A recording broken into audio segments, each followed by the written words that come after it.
दोस्तों वैसे तो आर्कियोलॉजिस्ट अपने पूरे जीवन में कई खोजें करते हैं, लेकिन इनमें से कुछ ही खोजें होती हैं जो सभी का ध्यान आकर्षित करती हैं और जिनकी कोई हिस्टोरिकल इंपॉर्टेंस भी होती है। किसी भी आर्कियोलॉजिस्ट के जीवन में सिर्फ 2 या 3 खोजें ही ऐसी होती हैं। तो आज के इस वीडियो में हम आपको ऐसी ही इंटरेस्टिंग खोजों के बारे में बताने जा रहे हैं। निश्चित तौर पर ये खोजें आपको भी आश्चर्यचकित कर देंगी। तो चलिए देर न करते हुए शुरू करते हैं आज की इस वीडियो को। नंबर 10, लग्जो। साल 2021 में जब सभी कोरोना महामारी का त्रास झेल रहे थे, इजिप्ट में हजारों साल पुराने एक गुमनाम शहर की खोज हुई। लग्जर नाम के इस शहर का लगभग हर हिस्सा खोदा जा चुका है। सालों से रेत के अंदर दफन इस शहर से ऐसे हैरान कर देने वाले आर्टिफैक्ट्स मिले हैं जिन्होंने आर्कियोलॉजिस्ट को भी हैरान कर दिया। इस शहर की खोज सालों पहले एमेनहोटेप तृतीय ने की थी। एमेनहोटेप ने इस क्षेत्र में लगभग 3400 साल पहले शासन किया था। इसी शहर से इजिप्ट के राजा टुटानखामुन की कब्र भी मिली है। टुटानखामुन की मौत सालों तक रहस्य बनी हुई है। हिस्टोरियंस का कहना है कि ये गुमनाम शहर अपने समय में देश का सबसे बड़ा सेटलमेंट रहा होगा। पुरातत्वविदों को यहाँ से oven, spinning and weaving tools, clay की बनी हुई सील्स आदि पाई गई हैं। लेकिन ये सिर्फ शुरुआत है, अभी इस साइट से और भी बहुत कुछ खोजा जाना बाकी है। Number 9, early humans and Neanderthals. दोस्तों हम आज भी अर्ली ह्यूमंस और निएंडरथल्स के बीच क्या रिलेशन था, इस रहस्य को नहीं सुलझा पाए हैं, लेकिन कई खोजें इस रहस्य को सुलझाने में मददगार साबित हो रही हैं। ऐसी ही एक खोज बल्गेरिया की बैचकोरिया केव में हुई। 2020 में रिसर्चर्स की एक टीम को 46,000 साल पहले के ह्यूमंस के जबड़े मिले हैं। एक्सपर्ट्स के अनुसार ये यूरोप में रहने वाले सबसे पुराने ह्यूमंस होंगे। इनके जीन्स पूर्वी एशियाई लोगों से मिलते जुलते पाए गए हैं। इनके डीएनए निएंडरथल से भी सिमिलर थे। हालांकि हम पहले भी ये जानते थे कि निएंडरथल्स और इंसानों के बीच कुछ तो रिश्ता है, लेकिन हमारे पास इसका कोई एविडेंस नहीं है। एक्सपर्ट्स का कहना है ये खोज कई रहस्य को सुलझा सकती है, जैसे कि निएंडरथल्स कहाँ गायब हो गए या वो इंसानों में इवॉल्व हो गए। हो सकता है हम सभी में निएंडरथल्स का कुछ अंश हो। Number 8, Italica, a well preserved city. Italica Roman empire द्वारा हिस्पेनिया में खोजा गया पहला शहर है। आर्कियोलॉजिस्ट ने इस साइट को 17वीं सदी में खोज निकाला था। हालांकि स्पेन की गवर्नमेंट ने 1912 में इसे नेशनल मॉन्यूमेंट डिक्लेयर किया। पहली बार इस शहर को जनरल पब्लियस कॉर्नेलियस स्किपियो अफ्रिकानस ने 206 बीसी में खोजा था। कॉर्नेलियस ने ज़ामा के युद्ध में हैनिबल को हरण था। इटालिका को इस युद्ध के वेटरन्स के लिए बनाया गया था। इसके बाद कई रोमन राजाओं ने यहाँ निवास किया, लेकिन कमाल की बात यह है कि यहाँ पर कभी और इमारतों पर ऊपरी मंजिल का निर्माण नहीं किया गया, और यही वजह रही कि यहाँ के आर्टिफैक्ट्स अच्छी तरह संरक्षित हैं। रोमन मोज़ेक के अवशेष आज भी यहाँ बेहतरीन अवस्था में देखे जा सकते हैं। Number 7, excellent aqueduct system. दोस्तों हमारे पूर्वजों के द्वारा बनाए गए बांध और एक्वेडक्ट सिस्टम हमें हमेशा आश्चर्यचकित करते आए हैं। हाल ही में ईरान के बोरागर्ड में ऐसी ही एक एक्वेडक्ट सिस्टम खोजा गया। ये पूरा सिस्टम बिल्कुल किसी कासल के एक हिस्से के रूप में बनाया गया है। इसकी खोज एक कंस्ट्रक्शन वर्क के दौरान हुई। हालांकि वैज्ञानिक इसकी डेट्स तो नहीं पता लगा पाए हैं, लेकिन ये इतने पुराने हैं कि इनमें प्योरिफिकेशन के लिए पॉटरी क्रॉक्स का इस्तेमाल किया जाता था। पानी को प्योरीफाई करने के लिए ये बहुत पुरानी लेकिन बहुत ही इफेक्टिव ट्रिक है। अपने समय में बोरागर्ड काफी बड़ा शहर था। इसमें 60 के करीब टावर्स और कई कासल भी थे। यहाँ लगे पाइप्स इतने परफेक्ट हैं और इसलिए वैज्ञानिक इन्हें तोड़कर निकालने के बजाय इनको इसी तरह स्टडी कर रहे हैं। नंबर 6, केव पेंटिंग्स ऑफ बैचकोरिया केव। अगर आप ह्यूमन हैबिटेशन के एविडेंसेस खोजना चाहते हैं तो सबसे अच्छा तरीका होगा कि आप किसी गुफा में खोजें। जैसे हमने आपको बल्गेरिया की बैचकोरिया केव के बारे में बताया, इसी तरह पॉन्ट डार्क फ्रांस की शॉवेट नाम की गुफाओं में भी आश्चर्यचकित कर देने वाली खोजें हुई।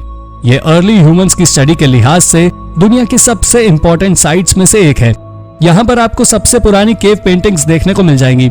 ऐसी पेंटिंग आपने दुनिया के किसी कोने में नहीं देखी होगी। इनमें से लायन गैलरी सबसे फेमस है। यहाँ से मनुष्यों के अवशेष भी मिले हैं। एक्सपर्ट्स की माने तो ये अवशेष 39,000 साल पुराने हैं। Number 5, animal shape mountain of Peru. अगर हम इंसानों द्वारा बनाए गए एनिमल शेप आर्टवर्क्स की ही बात कर रहे हैं तो पेरू की इन जानवरों के आकार की माउंटेन्स का जिक्र करना तो बनता है। ये अजीब और अतरंगी माउंटेन्स देश के तटीय क्षेत्रों के ऊपरी मैदानों में स्थित है।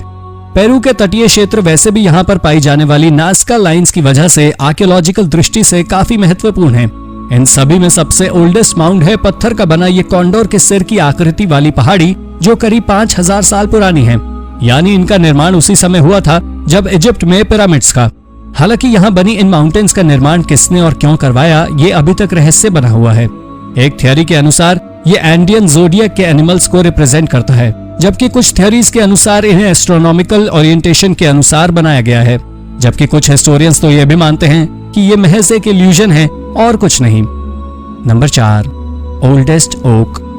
एलोविल बेलाफॉस फ्रांस में एक पुरानी कहावत है कि चेपल ओक फ्रांस का सबसे पुराना हिस्सा है, लेकिन जब आप इसे देखेंगे तो आप विश्वास नहीं करेंगे। देखने से तो ऐसा ही लगता है जैसे किसी ने पेड़ के तने को खोखला करके इसके चैपल का निर्माण किया है और इसके बाद इसके आसपास सीढ़ियां बनाई हैं। हालांकि ओक का ये पेड़ फ्रांस का सबसे पुराना पेड़ जरूर है। हालांकि ये कितना पुराना है, इस बात को लेकर बहस अभी भी जारी है। कुछ का कहना है ये पेड़ इतना पुराना है कि शायद ये फ्रेंच रेवोल्यूशन के समय से यहाँ था, जबकि कुछ लोग कहते हैं किंग लुइस 14 के शासन काल से भी पहले से यहाँ था। वहीं कुछ लोग इसे और भी पुराना शार्लमैग्न के समय को मानते थे। 17वीं सदी में बिजली गिरने की वजह से इसमें आग लग गई, लेकिन फिर भी ये काफी हद तक सुरक्षित है। Number 3, mysterious burial chamber. Wales में टिंकिंसन वुड बरियल चेंबर की खोज हुई है। इस मेगालिथिक बरियल चेंबर का निर्माण करीब 6000 साल पहले हुआ था। इस बरियल चेंबर की खास बात है इससे जुड़ी तमाम लोक कथाएं। इसमें से एक मिथक के अनुसार अगर आप सेंट जॉन्स डे यानी 23 जून को एक रात यहाँ बिताते हैं, या तो आपकी मौत हो जाएगी, या फिर आप पागल हो जाएंगे, या फिर आप कवि बन जाएंगे। जबकि एक और मान्यता के अनुसार एक औरत को भगवान ने सैबथ डे में नाचने के लिए पनिशमेंट के तौर पर पत्थर बना दिया और मॉन्यूमेंट्स के किनारे खड़ा यह पत्थर वही औरत है। इन मिथ्स के अलावा इसका एक और रहस्य है जिसे आर्कियोलॉजिस्ट अभी तक सुलझा नहीं पाए हैं। दरअसल लाइमस्टोन कैपस्टोन यूरोप का सबसे बड़ा और भारी पत्थर है। इसका वजन लगभग 36,000 किलो है और इसकी लंबाई 6 मीटर के करीब है। वैज्ञानिक भी इस बात पर हैरान है कि 6000 साल पहले इन पत्थरों को इस पोजीशन पर कैसे सेट किया गया था, जब किसी तरह की कोई टेक्नोलॉजी उपलब्ध भी नहीं थी। Number 2, manuscript written by Elizabeth first. England की महारानी एलिजाबेथ प्रथम एक कमाल की शासिका थी। जब 1558 में उन्होंने राजगद्दी संभाली, उनके बहुत से लोग इस बात से कन्विंस नहीं थे कि एक रानी राजगद्दी संभाल पाएंगी। हालांकि एलिजाबेथ को यह प्रूव करते देर नहीं लगी कि वो उनमें वो सभी गुण हैं जो एक शासक में होने चाहिए। वो न सिर्फ स्ट्रांग थी बल्कि काफी चतुर भी थी। उस समय यूरोप के अधिकतर लोग पढ़ भी नहीं सकते थे, लेकिन एलिजाबेथ पढ़ने के साथ साथ लिख भी सकती थी। यहाँ तक कि उन्होंने एक पूरी की पूरी हिस्टोरिकल मैन्युस्क्रिप्ट लिखी है। एलिजाबेथ द्वारा लिखे गए इस डॉक्यूमेंट को लंदन लैम्बथ पैलेस लाइब्रेरी में रखा गया था। 2019 में एक हिस्टोरियन ने इसे खोज निकाला। इसमें रोमन हिस्टोरियन द्वारा लिखे गए टेक्स्ट को अंग्रेजी में ट्रांसलेट किया गया था। Number 1, mysterious petroglyphs. पूरी दुनिया हमारे पूर्वजों द्वारा पत्थरों पर उकेरे गए चित्रों से भरी हुई है। लगभग हर देश में इस तरह के अवशेष पाए जाते हैं, लेकिन शायद उनमें से कोई भी इतना रहस्यमय नहीं है जितना कि ओमिटिप के आइलैंड में खोजे गए ये अवशेष। निकारागुआ लेक के बीच में स्थित इस आइलैंड पर मिले इन पेट्रोग्लिफ्स को देखकर आर्कियोलॉजिस्ट भी अचरज में पड़ गए।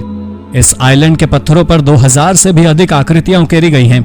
इनमें सबसे पुरानी पेट्रोग्लिफ्स लगभग 3000 साल पुराने हैं।